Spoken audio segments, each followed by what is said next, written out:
प्यारे भक्तों, भरोसा रखो, सच में भरोसा रखो।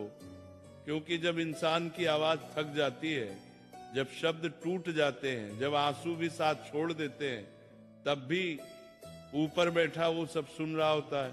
भगवान चुप हैं, इसका मतलब ये नहीं कि भगवान दूर हैं, भगवान मौन है, क्योंकि वो तुम्हें मजबूत बनाना चाहते हैं। जीवन में कई बार ऐसा लगता है कि पुकार बेकार चली गई, प्रार्थना खाली लौट आई और उम्मीदें बिखर गई।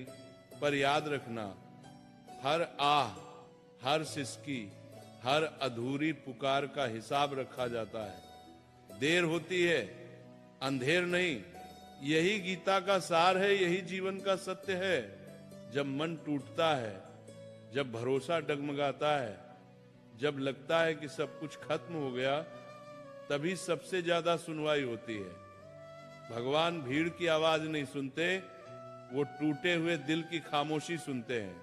जो दिखावे में पूजा करता है, उसकी प्रार्थना शब्दों तक सीमित रहती है, लेकिन जो दर्द में भी भरोसा रखता है, उसकी पुकार सीधे आत्मा से निकलती है। और आत्मा की आवाज कभी अनसुनी नहीं होती। अक्सर इंसान कहता है, भगवान मेरी सुन क्यों नहीं रहे? पर सच ये है कि भगवान हर पल सुन रहे हैं। फर्क बस इतना है कि भगवान जवाब अपने समय पर देते हैं, तुम्हारे समय पर नहीं। क्योंकि तुम जो मांगते हो वो तुम्हें उस पल अच्छा लगता है, और भगवान जो देते हैं वो तुम्हारे पूरे जीवन के लिए सही होता है। यही अंतर है इंसानी सोच और ईश्वरीय योजना में। कभी ध्यान से देखना, जब रास्ते बंद लगते हैं तभी नए द्वार खुलते हैं, जब सहारे छूटते हैं तभी भीतर की शक्ति जागती है। भगवान हर मुश्किल से पहले तुम्हें तैयार करते हैं और हर आंधी के बाद तुम्हें पहले से मजबूत बनाते हैं। भरोसा रखना इसलिए जरूरी है क्योंकि भरोसा ही वो डोर है जो इंसान को भगवान से जोड़ती है। गीता यही सिखाती है कि फल की चिंता छोड़कर कर्म करते रहो, क्योंकि जो तुम्हारा है वो तुम्हें मिलकर रहेगा, और जो तुम्हारा नहीं है उसके पीछे रोना तुम्हें कमजोर बनाता रहेगा। भगवान ने किसी को खाली हाथ नहीं भेजा, बस किसी को तुरंत मिला, किसी को इंतजार करना पड़ा, और जिसने इंतजार करना सीख लिया वही जीवन की सबसे बड़ी परीक्षा पास कर गया। याद रखना, भगवान तुम्हारी परीक्षा लेते हैं, सजा नहीं देते। जब जीवन भारी लगता है तब समझ लेना कि भगवान तुम्हें उठाने की ताकत दे रहे हैं। जब लोग छोड़ देते हैं तब भगवान साथ खड़े रहते हैं। जब दुनिया मुंह मोड़ लेती है तब ईश्वर तुम्हारी ओर देख रहे होते हैं। कई बार जवाब हाँ में नहीं मिलता, कई बार जवाब नहीं में छुपा होता है, और कई बार जवाब अभी नहीं होता है, लेकिन हर जवाब में तुम्हारी भलाई छुपी होती है। भगवान अगर तुरंत सब दे दें तो इंसान घमंडी बन जाए, और अगर कभी न दें तो इंसान टूट जाए। इसलिए वो संतुलन बनाकर रखते हैं। भरोसा रखो, अगर आज रोना पड़ रहा है तो कल मुस्कुराने की वजह भी तैयार हो रही है। अगर आज अंधेरा है तो समझ लो रोशनी बहुत पास है। भगवान कभी देर से नहीं आते, वो ठीक उसी पल आते हैं जब इंसान टूटने से पहले संभलने वाला होता है। इसलिए मन शांत रखो, धैर्य रखो और विश्वास बनाए रखो, क्योंकि जो ऊपर बैठा है वो सिर्फ सुनता ही नहीं, वो हर आंसू का अर्थ समझता है, हर दर्द का हिसाब रखता है, और जब समय आता है तो ऐसा न्याय करता है जिसे देखकर इंसान सिर्फ एक ही बात कह पाता है, भगवान आपने देर कर दी लेकिन गलत नहीं किया, भरोसा रखो। क्योंकि भरोसा ही वो शक्ति है जो इंसान को अंदर से जिंदा रखती है। जब दुनिया सवाल पूछती है, जब हालात जवाब मांगते हैं, तब सिर्फ एक चीज काम आती है, अडिग विश्वास। भगवान से किया गया भरोसा कभी कमजोर नहीं होता। कमजोर तो इंसान का धैर्य हो जाता है। और याद रखना, धैर्य टूटता है, भगवान नहीं। जब रातें लंबी लगें, जब नींद आंखों से रूठ जाए, जब मन बार बार एक ही सवाल पूछे अब क्या होगा, तब अपने दिल से एक ही बात कहना, जो होगा अच्छा ही होगा। क्योंकि जिसने तुम्हें आज तक संभाला है वो आगे भी संभालेगा। भगवान ने तुम्हें यहां तक यूं ही नहीं पहुंचाया, हर ठोकर, हर आंसू, हर अकेली रात का एक मकसद है। लोग कहते हैं भगवान दिखाई नहीं देते, पर सच ये है कि भगवान हर जगह दिखाई देते हैं, बस देखने वाली नजर चाहिए। किसी का सहारा बनकर, किसी का सब्र बनकर, किसी की हिम्मत बनकर, किसी की आखिरी उम्मीद बनकर जब तुम टूटते हो और फिर भी खड़े हो जाते हो, वही भगवान की मौजूदगी है।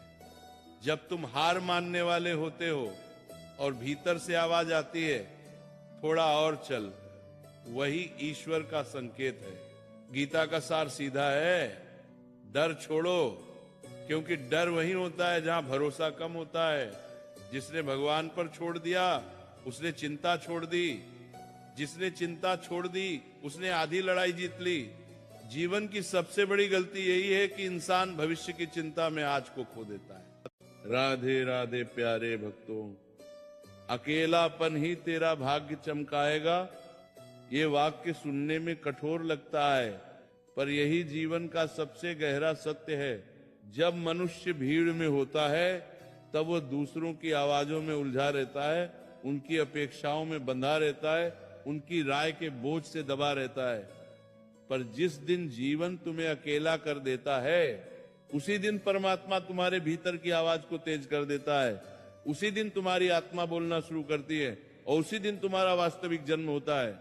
याद रखो, अकेलापन कोई सजा नहीं है, ये तो ईश्वर का दिया हुआ सबसे बड़ा वरदान है।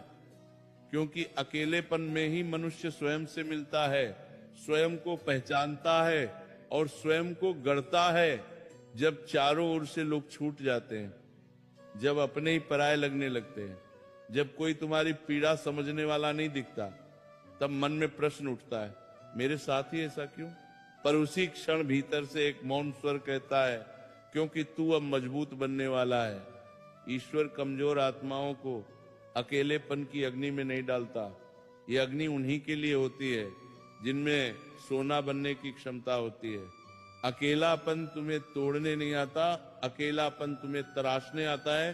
तुम्हारे भीतर से डर, मोह और भ्रम को जलाने आता है। जब तुम अकेले होते हो तब तुम्हें किसी को साबित नहीं करना होता, तब तुम्हें किसी की स्वीकृति नहीं चाहिए, तब तुम्हें दिखावा नहीं करना पड़ता। उसी शांति में तुम्हें अपने विचार साफ सुनाई देते हैं, उसी सन्नाटे में तुम्हें अपने कर्मों का भार समझ में आता है और उसी एकांत में तुम्हें यह बोध होता है कि जीवन का मार्ग बाहर नहीं, भीतर से होकर जाता है। भीड़ तुम्हें सहारा देती है, पर एकांत तुम्हें शक्ति देता है। लोग अक्सर कहते हैं अकेले मत रहो, उदास हो जाओगे, पर सच्चाई यह है कि गलत लोगों के साथ रहकर आत्मा मर जाती है और अकेले रहकर आत्मा जीवित हो उठती है। जब तुम अकेले चलते हो तब तुम्हारे कदमों की आवाज तुम्हें सुनाई देती है, तब तुम्हें पता चलता है कि तुम कितने दृढ़ हो, कितने अडिग हो और कितनी दूर तक चल सकते हो। जो व्यक्ति अकेले चलना सीख लेता है उसे फिर दुनिया की कोई भीड़ डरा नहीं सकती। याद रखो, जब जीवन तुम्हें अकेलेपन के अंधेरे में छोड़ दे तब इसे दुर्भाग्य मत समझना। ये वही क्षण होता है जब भाग्य तुम्हारी परीक्षा ले रहा होता है, ये देखने के लिए कि तुम रोकर बैठ जाओगे या उठकर स्वयं को पहचानोगे। अकेलापन तुम्हें सिखाता है कि तुम्हारी वास्तविक ताकत तुम्हारे भीतर है, किसी और के हाथों में नहीं। जिस दिन यह बात तुम्हारे हृदय में उतर गई, उसी दिन से तुम्हारा भाग्य बदलना शुरू हो जाएगा। अकेलेपन में बीते आंसू व्यर्थ नहीं जाते, वे तुम्हारी आंखों को नहीं, तुम्हारी दृष्टि को साफ करते हैं। अकेलेपन में आई चुप्पी तुम्हें कमजोर नहीं बनाती, वे तुम्हारे भीतर धैर्य को जन्म देती है। और अकेलेपन में जो संघर्ष होता है, वही संघर्ष कल तुम्हारी पहचान बनता है। संसार उन लोगों को याद रखता है जिन्होंने भीड़ का सहारा लिया, पर इतिहास उन्हीं को पूजता है जिन्होंने अकेले खड़े होकर सत्य का मार्ग चुना। जब कोई साथ नहीं होता तब मनुष्य ईश्वर को सबसे ज्यादा महसूस करता है। तब प्रार्थना शब्दों की मोहताज नहीं रहती, तब आएं भी सुन ली जाती है, तब मौन भी स्वीकार कर लिया जाता है। अकेलापन तुम्हें यह सिखाता है कि हर उत्तर बाहर नहीं मिलता, कुछ उत्तर तो भीतर के सन्नाटे में ही उगते हैं। इसलिए अपने अकेलेपन से भागो मत, उसे गले लगाओ क्योंकि यही वो भूमि है जहां तुम्हारा भविष्य आकार ले रहा है। समय आएगा जब वही लोग लौट कर देखेंगे जिन्होंने तुम्हें अकेला छोड़ दिया था। वे पूछेंगे तू इतना बदल कैसे गया, और तब तुम्हें मुस्कुराने की भी आवश्यकता नहीं होगी, क्योंकि तुम्हारी आंखों की शांति ही उत्तर बन जाएगी। अकेलापन तुम्हें ऊंचा उठाता है, इतना ऊंचा कि छोटी सोच, छोटी बातें और छोटे लोग तुम्हें दिखाई ही नहीं देते। याद रखो, जो आज तुम्हें अकेला कर रहा है वही कल तुम्हें सबसे अलग बनाएगा। ये एकांत तुम्हें कमजोर नहीं, अडिग बना रहा है। ये मौन तुम्हें खोखला नहीं, गहरा बना रहा है। और ये दूरी तुम्हें टूटने नहीं, निखरने के लिए दी गई है। इसीलिए जब भी मन उदास हो, स्वयं से ये कहना, ये अकेलापन मेरा शत्रु नहीं, मेरा शिक्षक है। क्योंकि यही अकेलापन एक दिन तुम्हारे भाग्य की रेखाएं स्वयं लिखेगा। जब जीवन तुम्हें बार बार अकेलेपन की ओर धकेलता है, तब ये मत समझना कि तुम्हें भुला दिया गया है, बल्कि ये समझना कि तुम्हें चुना गया है। क्योंकि हर किसी को वो रास्ता नहीं दिया जाता जिस पर चलकर आत्मा जागती है। हर किसी को वो मौन नहीं दिया जाता जिसमें भीतर का शोर शांत होता है। और हर किसी को वो एकांत नहीं मिलता जहां इंसान टूटकर नहीं, बनकर निकलता है। अकेलापन केवल वही सह सकता है जिसके भीतर कुछ असाधारण बनने की संभावना होती है। याद रखो, जब तुम अकेले होते हो तब समय तुम्हारा सबसे बड़ा गुरु बन जाता है, पीड़ा तुम्हारी सबसे सच्ची मित्र बन जाती है, और धैर्य तुम्हारा सबसे मजबूत हथियार बन जाता है। उस समय कोई ताली नहीं बजाता, कोई शाबाशी नहीं देता, कोई हौसला नहीं बढ़ाता, पर उसी चुप्पी में तुम्हारा आत्मविश्वास जन्म लेता है। वही आत्मविश्वास जो बाद में किसी प्रमाण का मोहताज नहीं रहता। अकेलापन तुम्हें सिखाता है कि हर मुस्कान के पीछे भी एक युद्ध छिपा हो सकता है, और हर शांत चेहरे के भीतर भी तूफान गुजर चुका होता है। यह अनुभव तुम्हें दूसरों के प्रति कठोर नहीं बल्कि गहरा बना देता है। तुम लोगों को समझने लगते हो, उनके दर्द को महसूस करने लगते हो, क्योंकि तुम स्वयं उस आग से गुजर चुके होते हो। जब तुम अकेले होते हो तब तुम्हारे सपने शोर नहीं करते, वे धीरे धीरे तुम्हारे भीतर आकार लेते हैं। तब महत्वाकांक्षा दिखावे की नहीं, साधना की बन जाती है। तब सफलता का अर्थ तालियों में नहीं, आत्मसंतोष में मिलता है। और यही वो क्षण होता है जब भाग्य तुम्हारे साथ काम करना शुरू करता है, चुपचाप, बिना किसी घोषणा के। लोग सोचते हैं कि अकेला इंसान कमजोर होता है, पर उन्हें कौन समझाए कि जिसने अकेले रहना सीख लिया उसने निर्भरता की जंजीर तोड़ ली। अब वह किसी के आने से खुश नहीं होता और किसी के जाने से टूटता नहीं। उसकी स्थिरता ही उसकी पहचान बन जाती है। उसका संतुलन ही उसकी सबसे बड़ी शक्ति बन जाता है। जब तुम अकेले होते हो तब तुम्हें अपने डर साफ दिखाई देते हैं, और यही सबसे बड़ा उपकार है। क्योंकि जो अपने डर को देख लेता है वही उसे जीत सकता है। अकेलापन तुम्हें भागने नहीं देता, वह तुम्हें ठहरने पर मजबूर करता है, और उसी ठहराव में तुम्हारा डर पिघलने लगता है, कमजोर पड़ने लगता है, और अंततः समाप्त हो जाता है। राधे राधे प्यारे भक्तों, धैर्य रख, श्री कृष्ण सब देख रहा है। ये केवल एक वाक्य नहीं है, ये तुम्हारे जीवन का सबसे गहरा सत्य है। जब मन टूटता है, जब आंखें बिना आवाम के रोती हैं, जब लगता है कि कोई सुनने वाला नहीं है, तब भी श्री कृष्ण देख रहा है। हर आंसू, हर चुप्पी, हर अपमान, हर संघर्ष, कुछ भी उससे छुपा नहीं है। तुम सोचते हो कि तुम्हारे साथ ही ऐसा क्यों हो रहा है, तुमने किसका क्या बिगाड़ा है। तुमने तो बस सच्चाई का साथ दिया, फिर भी तुम्हें ही ठेस मिली। तुमने तो दिल से निभाया, फिर भी तुम्हें ही छोड़ दिया गया। याद रखना, श्री कृष्ण अन्याय को कभी भूलता नहीं है। वो मौन है, कमजोर नहीं, वो चुप है, अंधा नहीं। धैर्य रख, क्योंकि जो आज तुम्हें रुला रहा है वही कल तुम्हें झुककर सलाम करेगा। जो आज तुम्हारी सादगी को कमजोरी समझ रहा है वही कल तुम्हारी मजबूती से डर जाएगा। श्री कृष्ण का नियम बहुत साफ है, जो सहन करता है वही सबसे ऊंचा उठता है। तुम अकेले हो, ये तुम्हारी हार नहीं है, ये तुम्हारी तैयारी है। जब श्री कृष्ण किसी को सबसे मजबूत बनाना चाहता है तो उसे भी से अलग कर देता है, ताकि वे खुद से मिले, खुद को पहचाने और दूसरों पर नहीं, अपने भीतर बैठे भगवान पर भरोसा करना सीखे। धैर्य रख, तुम्हारा समय अभी नहीं आया है। फल कच्चा हो तो तोड़ने पर स्वाद नहीं देता। श्री कृष्ण तुम्हें कच्चा नहीं पूर्ण बनाना चाहता है, इसलिए देर हो रही है, इनकार नहीं।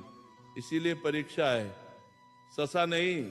तुम्हें लगता है कि लोग आगे निकल गए, कोई झूठ से, कोई चाल से, कोई धोखे से, लेकिन याद रखना श्री कृष्ण का रास्ता लंबा है, पर अंत में वही जीतता है जो सच्चा होता है। शॉर्टकट से मिली खुशी कुछ पल की होती है, सच्चाई से मिला सुख जीवन भर का होता है। धैर्य रख, क्योंकि जो तुम्हारे पीछे बुरा बोल रहे वे दरअसल तुम्हारे सामने बोलने की हिम्मत नहीं रखते, और जो तुम्हें गिरते देखने की दुआ कर रहे हैं वे खुद अंदर से गिर चुके हैं। श्री कृष्ण सब देख रहा है और सही समय पर सबका हिसाब भी करेगा। तुम बार बार खुद से सवाल मत करो कि मेरी ही क्यों परीक्षा ली जा रही है। यह परीक्षा इसलिए है क्योंकि श्री कृष्ण जानता है कि तुम टूट कर भी जुड़ सकते हो, तुम रो कर भी चल सकते हो, तुम हार कर भी जीत सकते हो। धैर्य रख, हर चुप्पी कमजोरी नहीं होती। कभी कभी चुप रहना सबसे बड़ा उत्तर होता है। जब तुम जवाब नहीं देते तब श्री कृष्ण जवाब देता है, और उसका जवाब ऐसा होता है जिसे दुनिया याद रखती है। तुमने अगर किसी का बुरा नहीं चाहा, किसी का हक नहीं छीना, किसी की पीठ पीछे वार नहीं किया, तो निश्चिंत रहो, तुम्हारा समय आएगा, और जब आएगा तो वही लोग सबसे ज्यादा हैरान होंगे जिन्होंने तुम्हें हल्के में लिया था। धैर्य रख, क्योंकि श्री कृष्ण देर से आता है, लेकिन जब आता है तो जीवन की दिशा बदल देता है। वह तुम्हें वह नहीं देता जो तुम चाहते हो, वह तुम्हें वह देता है जो तुम्हारे लिए सही होता है। तुम्हारा टूटना भी लिखा था, तुम्हारा चुप रहना भी, तुम्हारा अकेलापन भी, क्योंकि इन्हीं से तुम्हारी आत्मा मजबूत होगी, इन्हीं से तुम्हारा घमंड टूटेगा, और इन्हीं से तुम्हारा विश्वास जन्म लेगा। धैर्य रख, जिस दिन तुम खुद को संभालना सीख जाओगे उस दिन दुनिया तुम्हें गिरा नहीं पाएगी। जिस दिन तुम खुद पर भरोसा करना सीख जाओगे उस दिन किसी के जाने से तुम्हारा संतुलन नहीं बिगड़ेगा। श्री कृष्ण सब देख रहा है, तुम्हारी मेहनत भी, तुम्हारी नीयत भी, तुम्हारा धैर्य भी। और याद रखना, जो सब्र करता है वही सबसे सुंदर फल पाता है। आज बस शांत रहो, आज बस सहन करो, आज बस भरोसा रखो, क्योंकि यह अंधेरा स्थायी नहीं है, ये चुप्पी एक घोषणा है, ये पिया एक संदेश है, ये कुछ में बात कर दी गई कि बहुत जल्द तुम्हारे जीवन में उजाला आने वाला है। धैर्य रख, क्योंकि इस दुनिया में सबसे पहले वही लोग गिरते हैं जो ऊपर उठने वाले होते हैं। हर ऊंचाई से पहले एक गहरी खाई आती है। श्री कृष्ण तुझे उस खाई से इसलिए गुबार रहा है ताकि जब तू ऊपर पहुंचे तो घमंड नहीं, समझदारी तेरे साथ हो। तू सोचता है कि तेरी चुप्पी किसी को दिखाई नहीं देती, तेरी मेहनत किसी को समझ नहीं आती, तेरे आंसू किसी को नजर नहीं आते, पर याद रखना, जो इंसान नहीं देख पाते वो भगवान देखता है, और जब वो देखता है तो हिसाब भी पूरा करता है। धैर्य रख, तू अगर आज अकेला चल रहा है तो ये तेरी सा नहीं है, ये तेरी ताकत बनने की प्रक्रिया है। बहन के साथ चलने वाले रास्ता नहीं बनाते, रास्ता वही बनाते हैं जो अकेले चलने का साहस रखते हैं। धैर्य रख, जिन लोगों ने तुझे सबसे ज्यादा रुलाया है वही लोग तेरी सबसे बड़ी जीत का कारण बनेंगे, क्योंकि जब तू खचा होगा तब उन्हें अपनी गलती का एहसास होगा, और वह एहसास उनके लिए सबसे बड़ी सजा होगी। तू ये मत सोच कि जो गलत कर रहे हैं वे सुखी क्यों हैं। श्री कृष्ण किसी को तुरंत सजा नहीं देता, वह समय देता है, मौका देता है ताकि इंसान खुद सुधर जाए, पर जो नहीं सुधरता फिर उसका पतन कोई नहीं रोक सकता। धैर्य रख, अगर आज तेरी कदर नहीं है तो इसका मतलब ये नहीं कि तेरी कदर नहीं होगी, इसका मतलब ये है कि तू अभी गलत जगह खटा है। सही जगह पहुंचते ही तेरी कीमत खुद ब खुद बच जाएगी। तू थक गया है, ये सच है, तू निराश है, ये भी सच है, पर तू हारा नहीं है, ये सबसे बड़ा सच है। श्री कृष्ण थके हुए को छोड़ता नहीं, वो थके हुए को संभालता है। धैर्य रख, कभी कभी भगवान देर इसलिए करता है क्योंकि वह तुझे इतना देने वाला होता है कि तू अभी संभाल नहीं पाएगा। वो तुझे मजबूत बना रहा है ताकि जब आशीर्वाद आए तो तू उसे संभाल सके। तेरे साथ जो हुआ वो अन्याय था, पर तेरे भीतर जो बन रहा है वो न्याय है। तू आज जैसा बन रहा है वही तुझे कल दूसरों से अलग खचा करेगा। धैर्य रख। तेरी सादगी तेरी कमजोरी नहीं है, तेरी ईमानदारी तेरा नुकसान नहीं है, और तेरा सब्र तेरा बोझ नहीं है। यही 3 चीजें एक दिन तुझे सबसे ऊंचे स्थान तक ले जाएंगी। जब तू चुप रहकर सहता है तब श्री कृष्ण तेरे लिए बोलता है। जब तू बदला नहीं लेता तब श्री कृष्ण न्याय करता है। और जब तू भरोसा रखता है तब चमत्कार होता है। धैर्य रख। तेरे जीवन में जो भी जा रहा है वह तेरे योग्य नहीं था, और जो आने वाला है वह तेरी कल्पना से भी बड़ा होगा, क्योंकि श्री कृष्ण कम नहीं सही देता है। आज बस इतना याद रख के तू अकेला नहीं है, तू कमजोर नहीं है, तू हारा नहीं है। श्री कृष्ण सब देख रहा है, और जो वो देखता है वह कभी व्यर्थ नहीं जाने देता। धैर्य रख। वक्त तेरा भी आएगा, और जब आएगा तो शोर नहीं होगा, बस सन्नाटा होगा, क्योंकि जवाब शब्दों से नहीं परिणामों से मिलेगा।